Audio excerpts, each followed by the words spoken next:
reward is in the process. And so the painful process is spiritual.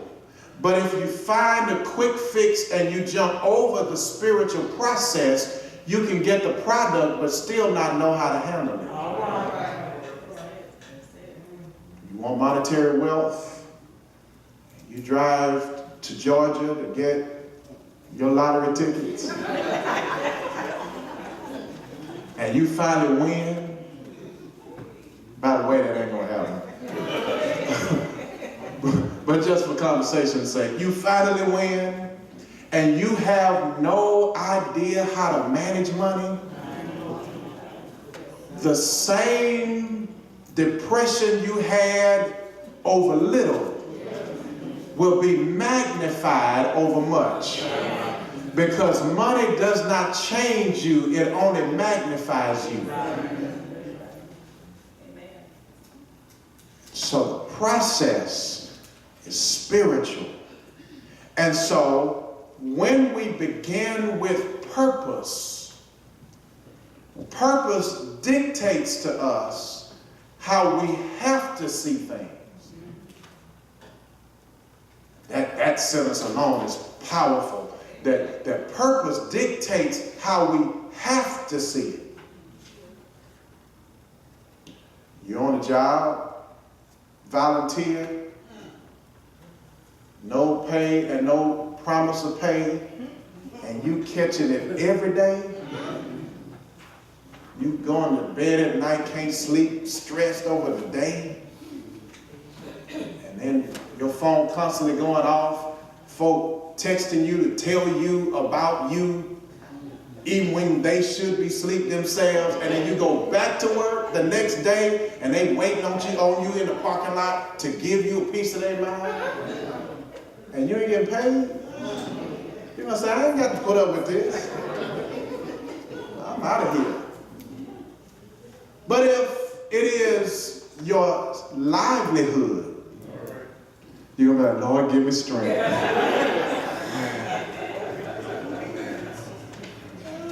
Because purpose dictates how you have to see things.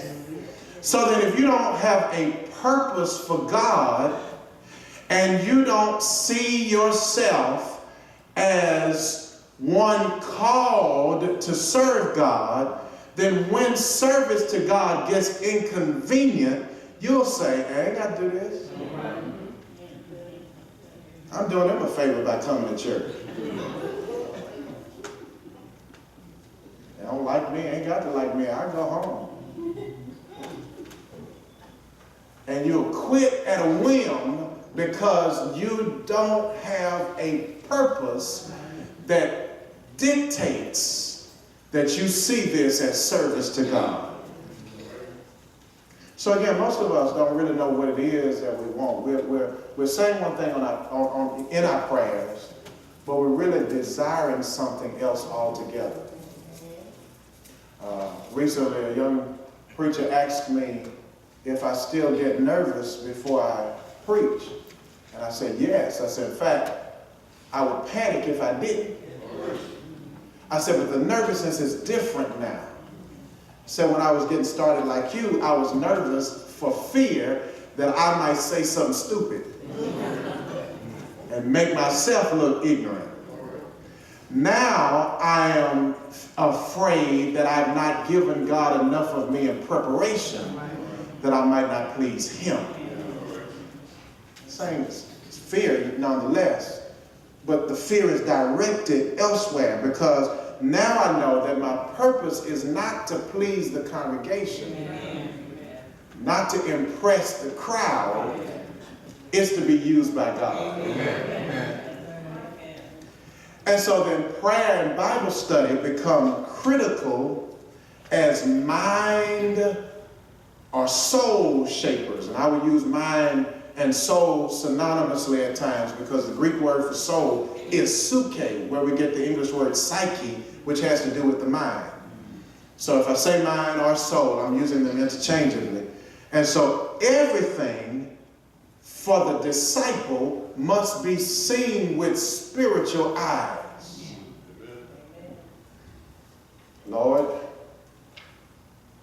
we are not having confetti thrown and pep rallies when we reminisce on last year's presidential election. And each day guarantees that confetti is not in the imminent future. Right. But since that's what's there, how do you want us to see it? Amen. If I can see it differently, it can stay the same for everybody else, but it changes for me. Right. Right. And so if it changes for me, I can rejoice even in bad times. I can celebrate even with who's in the White House, celebrate for 4 years, and then vote for somebody else at the next election. Because the mind must be trained to think spiritually. It does not come by osmosis. You can't go to sleep and wake up and all of a sudden think spiritually.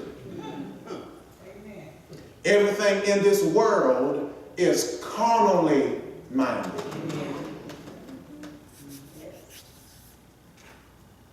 That's why the news can keep your interest from day to day, because it's always looking for something that happened.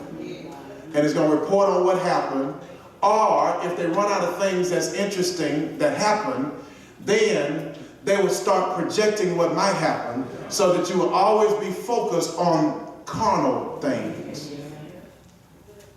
And so our minds have to be trained to think spiritually. Wisdom does not come from studying a book. You can get knowledge from studying, but wisdom is applied knowledge. And so it's when you apply the knowledge, and when you apply it, by the way, you're going to make mistakes. That's why shame on any congregation or any saint that sits on the wall or stands on the wall and waits to see who makes a mistake so they can condemn them.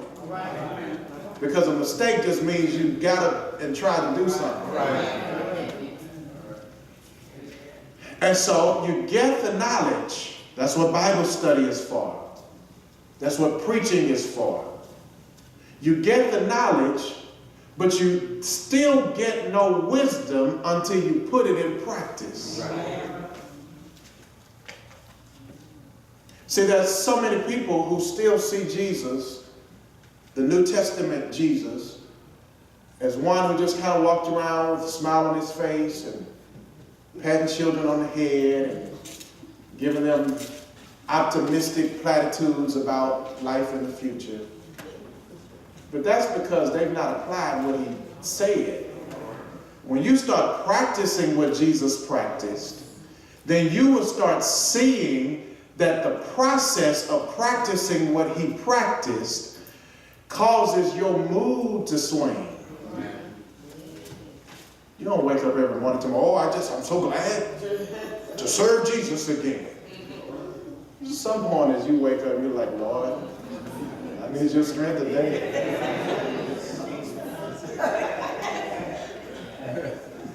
You get upset when the alarm clock goes off, not necessarily because you're still sleeping, you just don't want to get up. And then when you start studying the life of Jesus, after you practice what he practiced and what he preached, you realize Jesus was lonely. He had 12 men he chose, and they didn't even understand it. Jesus would say things to them, how long do I have to put up with y'all? I keep telling y'all this over and over again, you still ain't got it?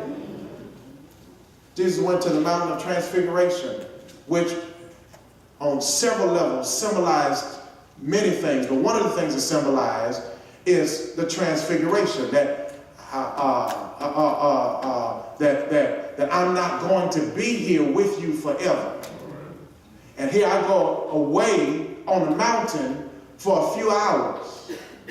And then I come down to the valley, and y'all still ain't doing what I taught you to do.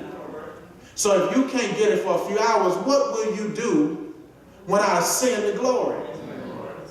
How long do I have to stay here till y'all get it? I'm not even talking about converting Pilate. I'm not even talking about the conversion of Herod. How long will the folk I picked not get what I'm teaching them? He'd go to a mountain and pray. Here they come. In his secret closet, trying to bring him down to deal with something he taught them how to deal with. Because they had the knowledge, but they weren't applying it. And so applied knowledge is where wisdom comes. And then you start saying, yeah, Jesus was lonely. That it's not heretical to say Jesus faced depression. Jesus actually said in Gethsemane, my soul is exceedingly sorrowful, even unto death. Now that sounds like depression to me. And so when you start practicing this stuff and you start looking at Jesus differently and realizing that this man really faced difficulty and danger daily.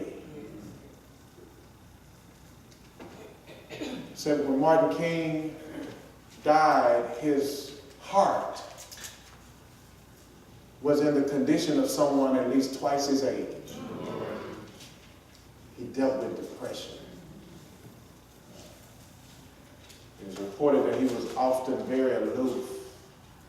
Had a sense of humor, comical, but his mind always seemed to be somewhere else.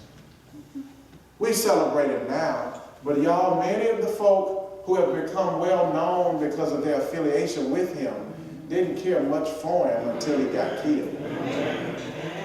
Amen. And so when you start seeing Christian discipleship from that vantage point, you realize that all of this stuff that contemporary churches are talking about, your breakthrough and praises and all that, you start realizing Jesus, number one, never said it. And if he had said it, he never experienced it. His ministry didn't lead him to a parade. He led him to Calvary.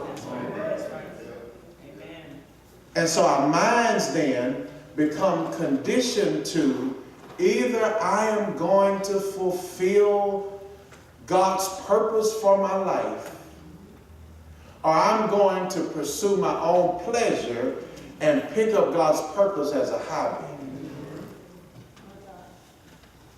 Now, if God's purpose is a hobby, I would guarantee you, you're going to be more successful with your pleasure than his purpose. There are many people who think they want to see church growth, but you really don't. You really want to see church familiarity and more people like it like you like it. I want to keep it like this. And I want people to come and like it like me. And if they don't like it like me, I don't know what's wrong with them. I'm going to pray, Lord, fix their hearts. But what if you have to change before you see the results you claim you want? Some people don't want to go through that.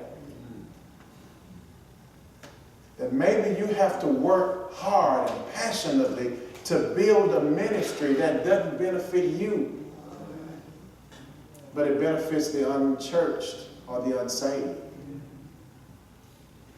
Sometimes we don't want to commit to it unless we can benefit first, and then we'll share the crumbs and ministry to others. So what is your purpose? And that's what you've got to be committed to. What are you to do and why are you to do it? It's amazing how 1987 I announced that God called me to preach. I knew what to do and I knew why. At that time, I was on a college campus and there was all kind of biblical error. And there was something in me, I could not rest without addressing the error. They were teaching stuff I'd never heard before, so I was doing my research. Then I'd go to their Bible studies and just ask questions, and they said I was the devil. And literally encouraged me with no uncertain terms not to come back. I'm a first semester freshman. I'm just asking questions. And I had juniors and seniors who said, man, I'm so glad you asked me questions, because I've been coming to this Bible study for 3 years and I've been wanting to ask it, but I've been scared. So then they started coming to my dorm room, asking me biblical questions. A lot of them I didn't know the answers to, but once they asked me the question, I was committed to finding the answer. Right.